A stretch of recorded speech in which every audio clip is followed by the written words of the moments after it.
Hello ළමයි අපේ channel එකට ඔයාලව ආදරෙන් පිළිගන්නවා. අපේ channel එක subscribe කරන්න. අපි කලින් කරපු වැඩක් මේ ආපහු අලුතෙන් අලුත් channel එකකින් පටන් ගන්නකනේ කරන්නේ. අපි අද කතාවට යන්න කලින් ආයෙත් කියනවා අපේ channel එක subscribe කරන්න. අපිත් එක්ක එකතු වෙන්න. ඔයාලගේ story එක අපිට කියන්න. එතකොට ඔයාලට මොකක් හරි ප්‍රශ්නක් තියෙනවා නම් ඒකට අපෙන් අදහස් ගන්න. අපේ channel එක බලන අයගෙන් අදහස් ගන්න. අපේ WhatsApp channel එකට එකතු වෙන්න. අපිට message එකක් දාන්න. අද ස්ටෝරි කියවලා තියෙන්නේ චූටි නංගි කෙනෙක්. මම එයාගේ මැසේජ් එක මේ විදිහට කියන්නම්. තව දෙයක් ඔයාලට කියන්න තියෙනවා. අපිට මැසේජ් එනකොට වොයිස් මැසේජස් එවන්න එපා ළමයි. මට වොයිස් එක අහලා ඒක ටයිප් කරගෙන ඉන්න බෑ. ඔයාලා ටයිප් කරලා ඒක මැසේජ් එකක් විදිහට මට එවන්න. හරි. අපි කතාවට යන් අද. මේ කියවලා තියෙන්නේ චූටි නංගි කෙනෙක්. මගේ නම හෂිනී. වරහණ තුල තියෙනවා මේක මගේ ඇත්ත නම නෙවෙයි. මම ඇත්ත නම කියන්නේ නැත්තේ. මගේ කතාව ඇහුවට පස්සේ මාව අඳුරගන්නේ කියලා එක නිසා තමයි මම බොරු නමක් දාලා තියෙන්නේ. හරි ඕකේ. මට වයස අවුරුදු 17යි. මම කිව්වේ චූටි නංගි කෙනෙක් කියලා. මම දැන් අවුරුදු 1කමාරක තිස්සේ යාළු වෙලා ඉන්නවා අයියා කෙනෙක් එක්ක. එකමාරක කියන්නේ ඔයාට ළමයෝ 17යි නම් ඔයාට අවුරුදු 1කමාරක ඉෆෙක්ට් එකක් තියෙනවා නම් ඔයා අවුරුදු 15ම ගෙන යාළුලා තියෙන්නේ. ඇත්තටම කියනවා නම් ඔයා යාළු වෙන්න ඕන වයසක් නෙමෙයි. ඔයා ඒක ඇවිල්ලා ඉස්කෝලේ ගිහිල්ලා ඉගෙන ගන්න ඕන වයසක්. කමක් නෑ අපි කතාව කියමු. එයාගේ මගේ අතර ප්‍රශ්න ගොඩාක් තියෙනවා. මම එයාත් එක්ක යාළු වුණ මුල්ම කාලේ මට එයාගේ ෆෝන් එකේ තිබිලා chat වගේක් අහු වුණා. එයා මට වැඩි අවුරුදු 5ක් වැඩිමල්. ඕකේ 15යි 5ක් වැඩිමල් කියන්නේ 20යිනේ. එතකොට ඒක දරුවෝ ඇවිල්ලා ලංකාවේ නීතියේ හැටියට ලොකු ප්‍රශ්නයක්. හරි කමන්න අපි කතාවට යමු. එයාගේ ෆෝන් එකේ දවසක් මං chat වගේක් දැක්කා. එයා ගෑනු ළමෙක් එක්ක ආදරෙන් කතා කරලා තියෙනවා. මම යත් එක අහලා රණ්ඩු වුණා. එයා මගෙන් සමාව ගත්තා. ආයෙම වෙන්නේ නැහැ කියලා කිව්වා. සම්බන්ධයක් නැහැ. යාළු වෙලා නැහැ. නිකන් chat කරපු එකක් පරණ එකක්. මටත් මාව හම්බෙන්නත් කලින් එකක් කියලා කිව්වා. මම එයාට සමාව දුන්නා. ඒ වුණාට එදා ඉඳලා මේ වෙනකල් අපි දෙන්න අතර රණ්ඩුවක් වුණාම එයා මට බනිනවා, කෑ ගහනවා, මාව බ්ලොක් කරලා තියෙනවා හැමදාම. හැබැයි කවදාත් එයා මට එයාගේ ෆෝන් එක චෙක් කරන්න දුන්නේ නැහැ. මම ෆේක් account එකක් හදාගෙන එයාට Facebook එකෙන් මැසේජ් කරා. හොඳ තීරණයක් නෙවෙයි ළමයෝ ඒක. කමක් නැහැ. එයා මට රිප්ලයි කරා. එයා දැන් මගේ ෆේක් account එකට සුදු බබා කියලා පවා මැසේජ් දානවා. කෑවා දහනවා. බලන්න ඕනි කියනවා, ෆොටෝ එවන්න කියනවා. මගෙත් එක දවස පුරාම chat කරනවා. මගෙත් එක කියන්නේ මගේ ෆේක් account එකත් එක්ක. හැබැයි මම එයාට මගේ account එකෙන් එහෙම නැත්නම් WhatsApp එකෙන් එයාට chat කරද්දි call කරද්දි එයා busy කියලා කියනවා. මං ගැන මගේ fake account එක ගැන හොයන තරම් හොයන්නේ නැහැ. ඕකේ එතකොට ඉතින් අපිට එයා මොන වගේ කෙනෙක්ද කියලා ඉතින් තේරුම් ගන්න පුළුවන් නේද? ඔයාටත් ඒක තේරුම් ගන්න පුළුවන් වෙනවා. ඔයාට දැන් 15යි නෙවෙයි දැන් 17යිනේ. හරි කමක් නැහැ. මට හරි දුකයි මේකට. මං හරියට අඬනවා. මං එයාට fake account එකෙන් message කරලා එයත් එක්ක කතා කරනවා. එයා මට කෝල් පවා ගන්නවා. මට ආන්සර් කරන්න විදිහක් නැහැ. එයා මගේ කටහඬ අඳුරගන්නේ කියලා. දැන් මාස 3ක් විතර එක දිගට එයා මගෙත් එක්ක chat කරනවා. ගොඩාක් ආදරෙන් කතා කරනවා. මං අඬනවා මොකද එයා ඇයි ඇත්තටම මට ඒ විදිහට කතා කරන්නේ නැත්තේ කියලා. මම මොකද්ද කරන්න ඕනි? මං එයාට කියන්නද මේ මගෙත් එක්ක කතා කරන්නේ එයා මගේම fake account එකකින් කියලා. එහෙම නැත්තම් එහෙමම එයාව block කරලා දාලා මම එයාව ආපහු මගෙත් එක්ක ආදරෙන් ඉන්න මට ඔයාගේ මැසේජ් තේරෙන්නේ නැහැ. ඔයා දාලා තියෙන්නේ මේක ඉංග්‍රීසියෙන් සිංහල ටයිප් කරලා. ඒක නිසා මම හිතනවා ඔයා අහන්නේ මම එයාව ආපහු මගේ කරගන්න try කරන්නද? අපි ඔතනින් නවත්තමුකෝ කතාව. මොකද දරුවෝ ඔයාගේ fake account එකකින් ඔයත් එක්ක එයා ආදරෙන් chat කරනවානේ. හරිද? ඔයාගේම fake account එකක් ඒක කියලා ඔයානේ දන්නේ. එයා දන්නේ නැහැනේ. ඒතර එයා chat කරන්නේ වෙන ගෑනු ළමයෙක් එක්ක. හරිද? ඔයා තේරුම් ගන්න ඕන වගේ සිහි බුද්ධියට කල්පනාවට මෙයා මේ මට නෙවෙයි chat කරන්නේ තව කවුරු හරි එළියේ ඉන්න කෙල්ලෙක් කියලා හිතාගෙන.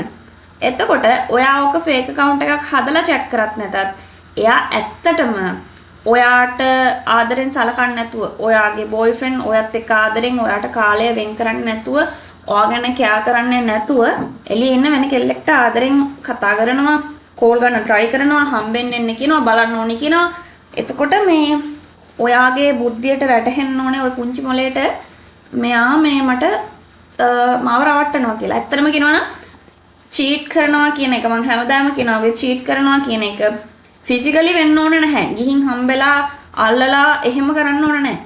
මානසිකව හිතින් චීට් කරනවා කියන එකත් චීටිං තමයි. ඒක නිසා ඔයලා මෙයා ඉගෙන ගන්න. ඔයලා මෙයාට දැන් මේ ඔය වගේ දෙයකට වෙන් කරන්න කාලයක් තියෙනවා කියන එක මට පුදුමයි. මොකද අවුරුදු 17ක ළමෙක් කියන්නේ ඉගෙන ගන්න ළමෙක්නේ. මං හිතනවා ඔයා තාම ඉගෙන ගන්නවා කියලා. එහෙම නැත්තම් ඔයා ඉගෙන ගන්න. ඔය කාලේ තියෙන ඉගෙන ගන්න. ඒකනේ අපිට ඒ ළමයි කියන්නේ කාලේට ඔයා අවුරුදු 18 ආඩු නම් ඔයා ළමෙක්. ඔයා කරන්න ඕනේ ඉගෙන ගන්න එක. ඔයා කරන්න ඕනේ කොල්ලෙක් පස්සේ යන එක නෙමෙයි. ඔය වගේ කොල්ලෙක් එකක් ඔයත් එක්ක අවුරුදු එකමාරක් ඉඳලත් ඔයා එයාට ෆස්ට් ටයිම් සමාව දීලත් ඔයා එයා වෙනුවෙන් ඔච්චර ඔයාගේ කාලය වෙන් කරලත් එහෙම වෙලාත් එයා කොහොම කරනවා කියන්නේ ඔයා ඉතින් හරි තීරණයක් ගන්න ඕනේ. ඔයා ඉගෙන ගන්න ඔයාගේ ජීවිතේ හදාගන්න ඒවා කරනකොට තව සෑහෙන වයස තියෙන අවුරුදු 17 කියන්නේ ලව් කරන්න ලව් එකක් මැත්තේ නැහින්න කොල්ලෙක් පස්සේ යන කාලයක් නෙවෙයි. තමන්ගේ ජීවිතේ තව ඉස්සරහට ගොඩාක් දේවල් තියෙනවා කරගන්න. තමන් පිරිමියෙක් තෝරගන්න ඕනේ. හරි වයසක් තියෙනවා ගෑල්ලමෙට්ට ජීවිත කාලෙකට ඉන්න පිරිමියෙක් තෝරගන්න තරම් බුද්ධියක් ඔයාට තාම නැහැ. ඒක මේ ඔයාගේ බුද්ධිය ගැන කියනවා නෙවෙයි. ඔය වයසට එහෙම බුද්ධියක් තියෙන විදිහක් නැහැ කිසිම ළමෙක්ට. ඔයාගේ මොලේ තාම ඒ විදිහට මේ මෝරලා නැහැ. ඒකට ඔයාට වයස එනවා තව අවුරුදු ගාණක් තියෙනවා ඒකට. එතකල් ඔයා ඉගෙන ගන්න.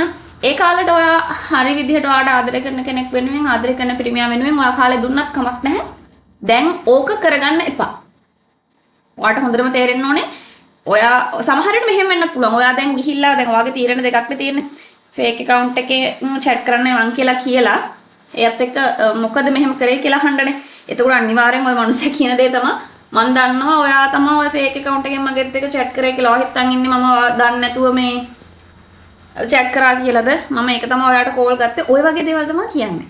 trust me. ඒක තමයි ඔයා කියන්නේ. හරිද? එහෙම නැත්නම් ඔයා හිතන්නේ මේ ෆේක් account එකෙන් යාව බ්ලොක් කරලා දාලා ඔයා කවදාවත් එහෙම කරා කියලා කියන්නේ නැතුව පාඩුවේ ආපහු ඇත්ත එක්ක ඉන්න නම් එයා අර ෆේක් account එකෙන් කතා කරපු ගෑන් ළමයා නැති වෙච්ච දුක්කට වේදනාවට විරහ වේදනාවට ඔයාට ළඟ වෙයි කියලා නම් එහෙම වෙන්නේ නැහැ.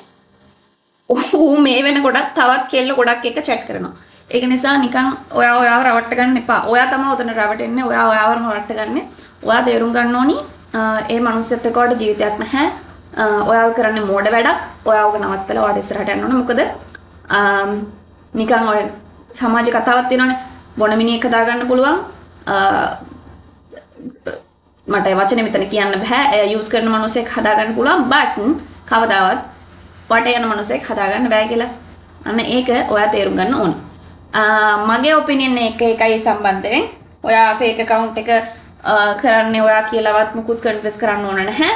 එතකොට ඔයා එකෙන් බ්ලොක් කරලා අර අය විරහ වේදනාවට ඔයා ළඟට එයි කියලා බලාපොරොත්තු වෙලා ඉන්න ඕනෙත් නැහැ.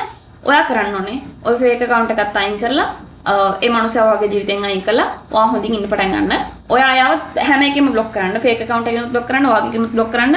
තියෙන හැම access එකම බ්ලොක් කරන්න. කොයිම වෙලාවක හරි ආව හොයාගෙන ඇවිල්ලා ඇයි මොකක්ද උනේ කියලා හෙවොත් එහෙම අන්න එතකොට ඔයා කියන්න ඔයත් එක මාස කීයක්ද chat කරනවා කොහොනේ ෆේක් එකෙන් ඔයත් එක මාස ගාණක් තිස්සේ ඔයත් එක chat කරන්නේ මම ෆේක් account එකක් හදාගෙන ඔයා මොන වගේ මනුස්සයෙක්ද කියලා මට දැනගන්න ඕන හින්දා මම දැනගත්තා ඔයා මොන වගේ මනුස්සයෙක්ද කියලා මෙතනින් හරිය මගෙත් එක මුකුත් එපා නම්මනම් කියලා එහෙම හිතන්නේ. ඒක රණ්ඩුවකට ගෙනියන්න එපා. රණ්ඩු වෙවි ඒක කිය මම දැනගත්තා ඔයා මේ මොන වගේ කෙනෙක්ද කියලා මෙහෙම කරේ. ඇයි මෙහෙම කරේ අහන්න එපා. මොකද ඔය මිනිස්සුන්ට කියන්න හේතුවක් නැහැ. ඒක නිසා කරුණාකරලා ඔයාගේ ජීවිතෙන් ඒක නව අයින් කරලා දාලා ඔයා ජීවිතේ ඉස්සරහට යන්න. ඔයාට ඉස්සරහට තව අවුරුදු ගාණකින් හරි පිරිමෙක් වෙනුවෙන් වගේ කාලේ වැය කරන්න තව ජීවිතේ ඉස්සරහට සෑහෙන කාලයක් තියෙනවා. අවුරුදු 17ක් කියන්නේ ඕවට කාලෙ වෙන් කරන්න පුළුවන් මානසිකත්වයක් තියෙන ඕන වයසක් නෙවෙයි. ඔය ළමයි ඉගෙන ගන්න. ඉගෙන ගනින්න බං ඉගෙන ගනින්න. නැත්තම් පේනවනේ අපිට වෙලා තියෙන දේ. නම් මම ඉගෙන ගත්තා. ඒ වුණාට මම කියන්නේ දැන් ඉස්සරහට තියෙන මේකත් එක්ක ඔයාලා ඉගෙන ගන්න ඕනේ. අනිවාර්යෙන් ඉගෙන ගන්න ඕනේ. ඒක නිසා ඉගෙනීමට මුල් තැන දෙන්න කියලා තමයි මට කියන්න තියෙන්නේ. ඔයාලට මොකද්ද මේ නංගිට කියන්න තියෙන්නේ කියලා කමෙන්ට් එකක් දාන්න. ඔයාලගේ ස්ටෝරි එකත් අපිට එවන්න. අපි ඒක අහමු. අපි ඒකට උත්තරයක් දෙමු. අපි ඒකට ඔපිනියන්ස් අනිත් අයගෙන් ගමු. මට වොයිස් මෙසේජ් එවන්න එපා. වොයිස් මෙසේජ් දාලා මම ඒක ටෙක්ස්ට් කරගන්න මට බෑ. මොකද දවසකට ගොඩාක් මෙසේජස් එනවා. ඒක නිසා ටයිප් කරලා දාන්න. ඊළඟ වීඩියෝ එකෙන් හම්බෙමු. අපේ channel එක subscribe කරලා තියාගන්න. මේ වගේ ස්ටෝරිස් හැමදාම අහන්න.